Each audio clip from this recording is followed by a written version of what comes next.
Hello students, good evening to all of you. So I am going to discuss one of the problem from electromagnetic induction. So there we have a wire that is जिसमें current I जा रहा है and this is a infinite long wire और इसके सामने हमने दो rectangular loops रखे हैं जिनका velocity v है.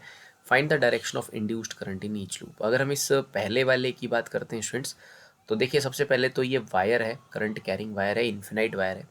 अगर आप सिंपली राइट हैंड रूल का इस्तेमाल करेंगे तो आप देखेंगे कि आपकी जो फिंगर्स हैं वायर के राइट में, मतलब जिस तरफ लूप है, स्क्रीन के अंदर की तरफ जा रही हैं. सो इस वायर की वजह से यहाँ पर जो मैग्नेटिक फील्ड है वो बेसिकली इनटू द प्लेन है. तो जब आप इसको ऊपर लेके जाओगे तो भी ये फील्ड लाइंस, ये फ्लक्स वहाँ पर प्रेजेंट रहेगा. तो बिकॉज वायर इज़ इन्फिनाइट, तो यहाँ पर जो फ्लक्स है वो बेसिकली चेंज नहीं कर रहा है. फ्लक्स लिंक तो कर रहा है लेकिन फ्लक्स चेंज नहीं कर रहा है. तो पहले लूप के अंदर कोई भी किसी भी तरह का ईएमएफ इंड्यूस नहीं होगा.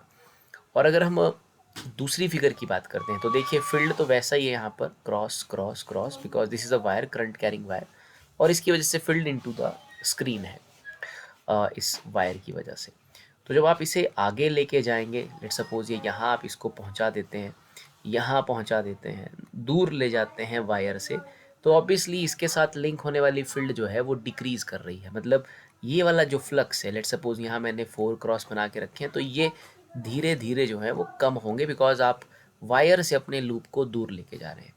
तो डेफिनेटली वी नो दैट कि जो इंड्यूस करंट होता है वो हमेशा चेंज को अपोज करता है, चेंज ऑफ फ्लक्स को अपोज करता है. तो यहाँ इसके अंदर की तरफ जो फ्लक्स है वो बेसिकली जो फ्लक्स लिंक कर रहा है अंदर की तरफ वो डिक्रीज़ कर रहा है. तो जो हमारा इंड्यूस्ड करंट होगा वो हमारे पास यहाँ पर जो फ्लक्स बनाएगा उसको अंदर की तरफ फ्लक्स को इंक्रीज़ करवाना होगा, इंड्यूस को, बिकॉज जैसे आप इसको मूव करा रहे हैं तो ये क्रॉस आप देखिए कम होते जा रहे हैं.